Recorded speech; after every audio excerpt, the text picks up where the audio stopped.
प्यारे साथियों, नमस्कार। आज की ये जो हमारी क्लास है इसमें हम लोग सीखने वाले हैं जैसे कि अगर हमें रैखिक समीकरणों का युग्म दिया है तो उस रैखिक समीकरणों के युग्म को देख करके हम बता सकते हैं कि स्टूडेंट्स जो हमारा रैखिक समीकरणों का युग्म संगत है या असंगत है। ठीक है, एकदम सटीक कॉन्सेप्ट बताऊंगा। आपको केवल और केवल एक ही बात याद रखनी है स्टूडेंट्स। वो बात क्या है उसकी तो चर्चा हम लास्ट में करेंगे, लेकिन उससे पहले हम लोग कॉन्सेप्ट सीखते हैं। ठीक है, कब रैखिक समीकरणों का युग्म संगत होता है और कब असंगत होता है। चलिए आप लोग ध्यान से देखिए। सबसे पहले हम बात करेंगे जैसे कि अगर हमें कोई भी रैखिक समीकरणों का युग्म दिया है तो रैखिक समीकरण देखिए, युग्म a1x plus b1y plus c1 is equal to 0। ये हमारा पहला रैखिक समीकरण हो गया। और कोई दूसरा देखिए क्या है, दूसरा हमारा है a2x plus b2y plus c2 is equal to 0। Students अब आप लोग यहाँ पर ध्यान से देखिए, ये हमारे क्या है और रैखिक समीकरणों को युग्म है। दो चर वाले रैखिक समीकरण युग्म है। रैखिक क्यों? क्योंकि जो चर है उसकी अधिकतम घात क्या है, एक है। ये तो बात आप समझ ही पा रहे हैं। ठीक है, और यहाँ पर जो आपके चरों की संख्या वो कितनी है, दो चर। दो चर वाले रैखिक समीकरण युग्म हो गए। चलिए कैसे हम बता पाएंगे कि रैखिक समीकरणों का युग्म संगत है या असंगत है।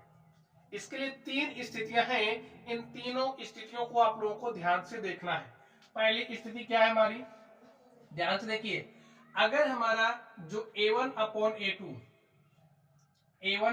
a2 हमारा इक्वल नहीं है किसके, b1 अपॉन b2 के, b1 अपॉन b2। तो स्टूडेंट्स ये जो स्थिति है इस स्थिति में रैखिक समीकरणों के युग्म आपस में एक दूसरे को प्रतिच्छेद करेंगे। यानी कि जब आप इसको लेकर के कोई रेखा, भाई इसको लेकर रैखिक समीकरण युग्म है तो इसको लेकर के आप एक रेखा खींच सकते हो, इसको भी लेकर के आपने एक रेखा खींच दी तो रेखाएं आपकी कुछ इस तरीके से होंगी। अगर ए वाली स्थिति आ रही a1 upon a2 is not equal to अगर b1 अपॉन b2 है तो रैखिक समीकरणों के जो युग्म है, इससे समझिए रेखा हमारी l बन रही, इससे समझिए हमारी m बन रही। ठीक है, तो l और m क्या करेंगी, आपस में एक बिंदु पर प्रतिच्छेद करेंगी। क्या करेंगी, प्रतिच्छेद करेंगी एक बिंदु पर। ठीक है,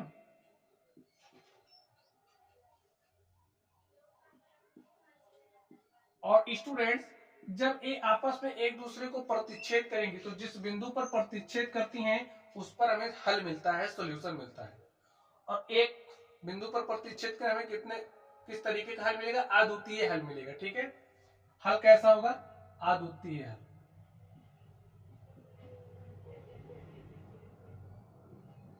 चलिए आगे बात करते हैं हम लोग। पहली स्थिति हो गई। दूसरी स्थिति हमारी क्या है, आप लोग ध्यान से देखिए।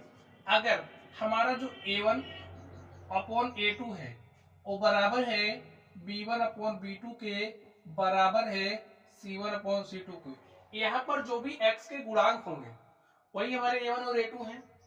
a1 और a2 अगर हमारा बराबर हो रहा है b1 अपॉन b2 के, बराबर हो रहा है c1 अपॉन c2 के, तो स्थिति इस स्टूडेंट इस स्थिति में ए जो हमारा, जैसे इसको लेकर के आप रेखा खींचोगे, इससे समझिए हमारी रेखा एल बनी, और इसको लेकर के रेखा खींचोगे तो इससे हमारी रेखा क्या बनेगी, एम बनेगी। ये स्थिति यही दर्शाती है कि रेखाएं संपाती होगी, यानी कि जो दूसरी वाली होगी ना ठीक इसी के ऊपर से ऐसे होकर के जाएगी। ठीक है, ये हमारी एम है और इसको आप एल मान लो। ठीक है, तो अब देखिए प्रत्येक बिंदु पर स्पर्श कर रही है, भाई उसी के ऊपर है, तो आपको कैसा सॉल्यूशन मिलेगा, लिख लीजिए पहले, संपाती होंगी। ठीक है, रैखिक समीकरणों का युग्म कैसा होगा, संपाती। और क्या होगा, अब जब संपाती हैं तो आपको अपरिमित रूप से अनेक हल मिलेंगे। ठीक है,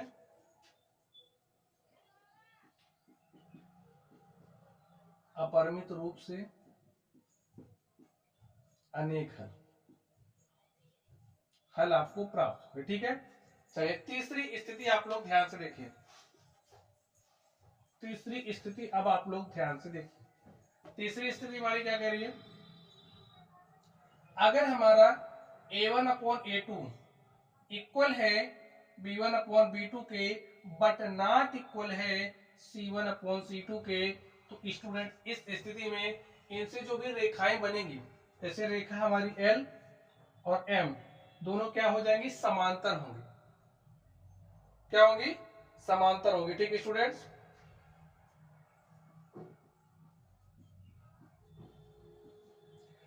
अब जब इस समांतर हो जाएगी तो स्टूडेंट ये आपस में देखिए कहीं आप एक दूसरे को प्रतिच्छेद ही नहीं कर रही है, तो हमें कोई हल नहीं मिलेगा। ठीक है, कोई हल नहीं मिलेगा।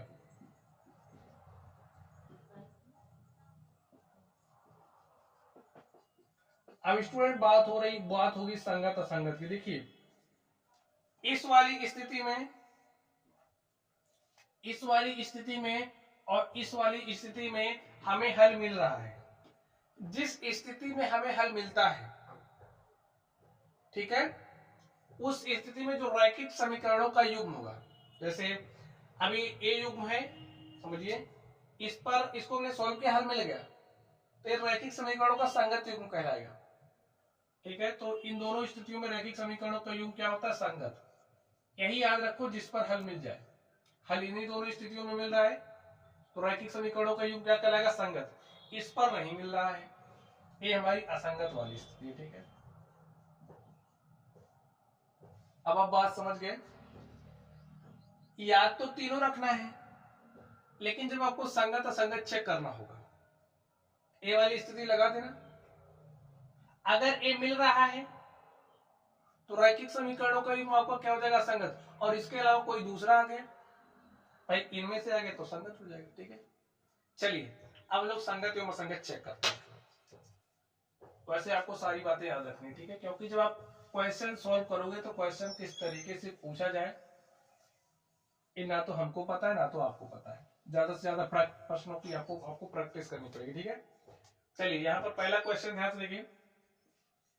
पहला आपके पास जो रैखिक समीकरणों का युग्म दिया है 3x + 2y, 3x + 2y, और देखिए ये जो 5 है बराबर के दूसरी तरफ है, इसको इस तरफ लेकर के, क्योंकि आप तुलना करना पड़ेगा ना, अभी आपको इससे तुलना करोगे, a1x + b1y + c1 = 0 से तुलना करोगे आप, तो ये जो कांस्टेंट आप इधर लेकर के चले आइए, हो जाएगा क्या, -5 = 0। और इसी तरीके से इस 7 को भी इधर लेकर के आइए, देखिए आपको क्या मिलेगा, 2x - 3y - 7 = 0। अब आपको बताना है कि संगत है या असंगत है, तो स्टूडेंट्स पहले आप क्या काम करोगे, यहां से देखिए a1 का मान क्या है, 3 है, b1 का मान आपका आप देखिए क्या है, 2 है, और जो आपका c1 है क्या है, -5 है। यहां से देखिए जो आपका a2 है वो 2 है। अगर हम b2 की बात करें -3, देखिए चिन्ह सहित आपको लिख लेना है, समझो b2 हमारा -3 है और जो हमारा c2 है वो -7 है। ठीक है, चलिए अनुपात निकालिए, a1/a2 लिखिए, देखिए a1/a2, और उसके बाद आप क्या लिखोगे, b1/b2। देखिए क्या, b1 का मान 2 है, मान ही रखिए, a1 3 है, a2 2 है, b1 आपका 2 है, और b2 देखिए क्या है, -3 है। अब यहीं पर स्टूडेंट्स आप लोग ध्यान से देखिए, ए 3/2 है, ए 2 -3 है। आपका जो a1/a2 है वो नॉट इक्वल टू है b1/b2 के। लिखिए a1/a2 is not equal to b1/b2। जब ए वाली स्थिति आती है, तो रेखाएं क्या करेंगी भाई, ये जो समीकरण है इनसे आप रेखाएं बनाओगे, तो रेखाएं आपको एक बिंदु पर प्रतिच्छेद करेंगी, यानी कि इस पर हमें हल मिल रहा है। ठीक है, ये क्या दिखा रहा है, हल मिल रहा है, तो ये जो रैखिक समीकरणों का युग्म है वो क्या है, संगत है। लिखिए चूंकि a1/a2 is not equal to b1/b2, इसलिए दिया गया रैखिक समीकरणों का युग्म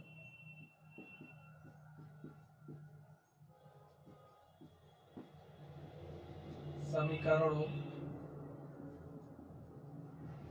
का युग्म एक संगत युग्म है। जिस पर हल मिलता है वो संगत होता है। ठीक है, एक संगत युग्म है। जिस पर हल मिलेगा वो संगत, यही समझ लो। हल हमें दो स्थिति में मिलता है, अगर वो दो स्थिति आ गई तो रैखिक समीकरणों का जो आपका युग्म होगा वो संगत कहलाएगा। ठीक है, चलिए बात करते हैं आगे। दूसरा ध्यान से देखिए, दूसरा आपका क्या है, 2x minus 3y is equal to 8 है। इसको इधर भेज दो, 2x minus 3y minus 8 is equal to 0। और इसको ले लो, 4x minus 6y minus 9 is equal to 0। तुलना कर लीजिए, इसकी तुलना आप a1x plus b1y plus c1 is equal to 0 से करोगे। इसकी तुलना आप a2x plus b2y plus c2 is equal to 0 से करोगे। करिए, देखिए x का गुणा क्या है, a1 है तो यहाँ क्या है 2 है, तो क्या मिलेगा आपको, a1 बराबर 2। इसी तरीके से b1 बराबर क्या मिलेगा, b1 बराबर माइनस 3 और आपको c1 मिलेगा माइनस 8। यहाँ पर देखिए a2 क्या मिलेगा आपको, a2 बराबर 4, b2 बराबर माइनस 6 और c2 बराबर माइनस 9। ये आपको मिल गया। चलिए a1 अपॉन a2 निकालिए, देखिए क्या आ रहा है आपके पास, 2/4 और b1 अपॉन में b2 देखिए माइनस 3 और यहाँ पर क्या है माइनस 6, बराबर लगा दो। ध्यान से देखिए, माइनस माइनस से प्लस हो गया। और आगे देख लीजिए c1 लीजिए आप, c1 क्या है माइनस 8 है और c2 क्या है माइनस 9 है। माइनस माइनस प्लस, ध्यान से देखिए, 2 1 के 2, 2 दूनी 4, 3 1 के 3, 3 दूनी 6। आपके पास आ गया 1/2 इज इक्वल टू 1/2 है, but not equal to this है।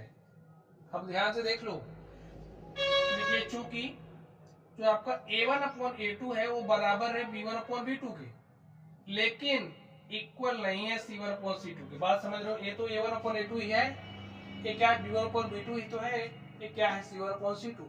तो जो आपका a1/a2 है वो बराबर हो रहा है b1/b2 के, लेकिन बराबर नहीं है c1/c2 के। तो ये किसकी स्थिति है, समांतर वाली स्थिति आ गई ना आपके पास। समांतर वाली स्थिति में कोई हल ही नहीं मिलेगा, और जब हमें कोई हल नहीं मिलेगा तो ये जो रैखिक समीकरणों का युग्म आपका है ये कैसा युग्म हो जाएगा, असंगत युग्म। ठीक है, लिखिए, इसलिए दिया गया रैखिक समीकरणों का युग्म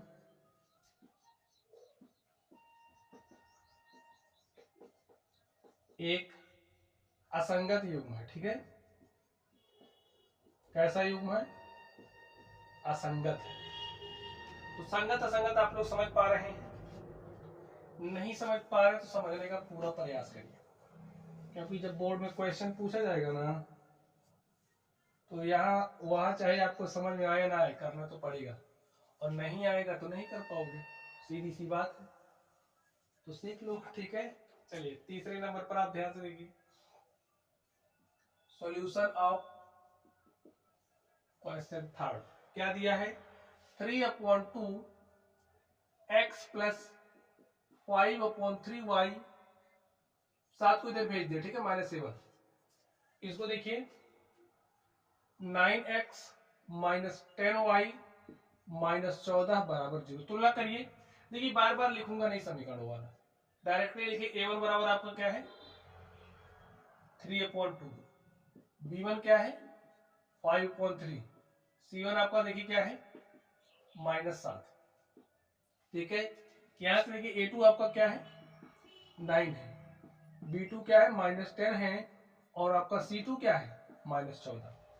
अब आप ध्यान से देखो, a1/a2 देखिए क्या है 3/2 और यहां पर आपके पास क्या है 9 है, लिख दो।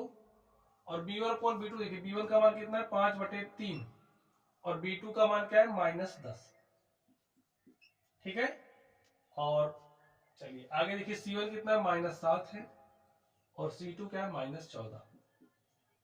सॉल्व करिए, देखिए ये दो नीचे आया, अभी बराबर लिखिए मत। ठीक है, थोड़ा सॉल्व करिए इसको, 2 को नीचे भेजिए, 3/9 गुणे 2, यहाँ पर 3 नीचे भेजिए, 5/3 गुणे -10, यहाँ पर -7/14। ठीक है, चलिए अब आप इसको सॉल्व कर लीजिए।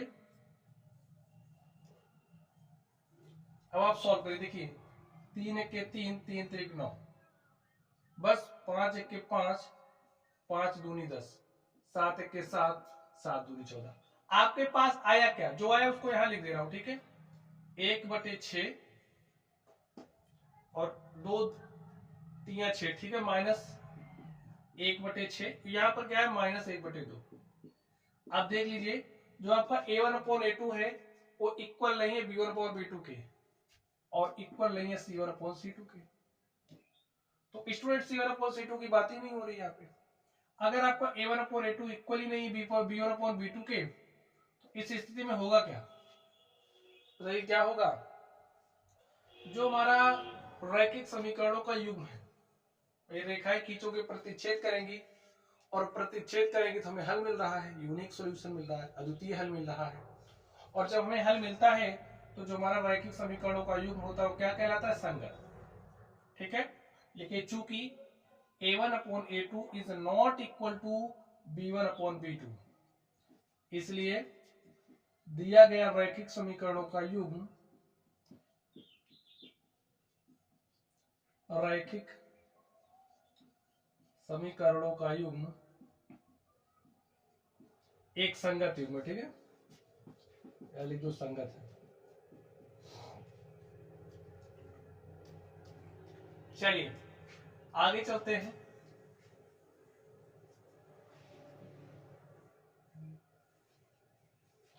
क्वेश्चन नंबर 4 में देखिए आपके पास 5x - 3y is equal to 11 है, 11 इधर भेजा, 5x - 3y - 11 is equal to 0। यहां पर देखिए आपके पास क्या है, -10x + 6y -22 इधर लाओगे +22 इज इक्वल टू 0, यही मिला। a1 इज इक्वल टू देखिए आपके पास क्या है, 5 है, b1 क्या है -3 है, c1 क्या है -11 है। यहाँ पर देखिए आपका a2 क्या है, a2 है -10, b2 है 6, और जो आपका c2 है वो क्या है 22 है। सॉल्व करिए, a1/a2 करिए, देखिए क्या है 5/-10, b1/b2 करिए, देखिए क्या आ रहा है -3/6, और c1/c2 करिए, देखिए क्या आ रहा है -11/22। देखिए 5 के 5, 5 दूनी 10, 3 के 3, 3 दूनी 6, 11 के 11 दूनी 22। तो यहाँ से भाई 1/-2 है ना, -1/2 लिख सकते हो, यहाँ पर -1/2 है, यहाँ पर भी देखिए -1/2 है। तो आप लोग कुछ देख पा रहे हैं, जो आपको a1/a2 है बराबर है b1/b2 के, बराबर है c1/c2 के। ये हमारी कौन सी स्थिति होगी स्टूडेंट्स, संपाती वाली स्थिति होगी। रेखाएं एक दूसरे के ऊपर से होकर के जाएंगी, यानी कि संपाती हो रही, ठीक है। लेकिन चूंकि a1/a2 is equal to b1/b2 is equal to है c1/c2 के, इसलिए देखिए इस पर हमें अपरिमित रूप से अनेक हल मिल रहे हैं, और जिस पर हल मिलता है वो रैखिक समीकरणों का युग्म क्या कहलाएगा, भाई जिसका हल ही मिल रहा है वो तो संगत होगा, तो इसका तो हमें हल मिल जाएगा, तो संगत है, ठीक है। लिखिए इसलिए दिया गया रैखिक समीकरणों का युग्म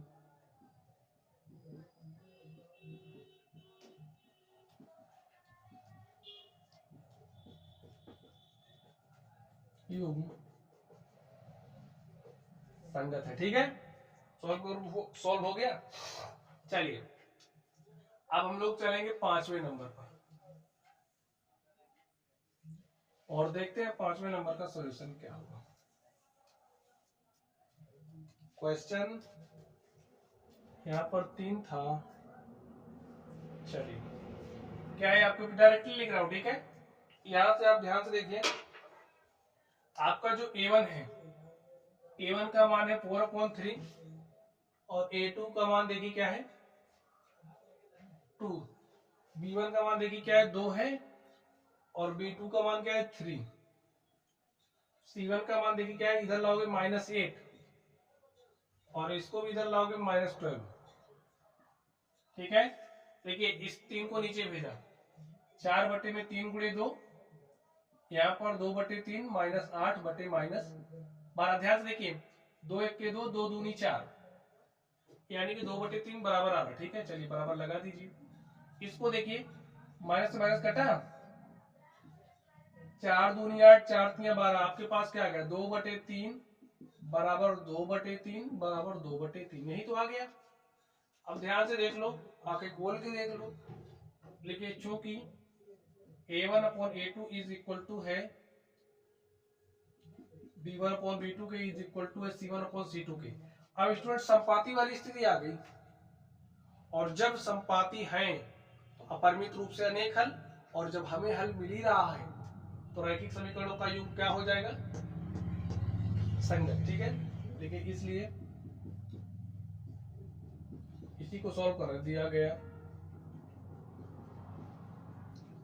रैखिक समीकरणों का योग एक संगत युग्म है।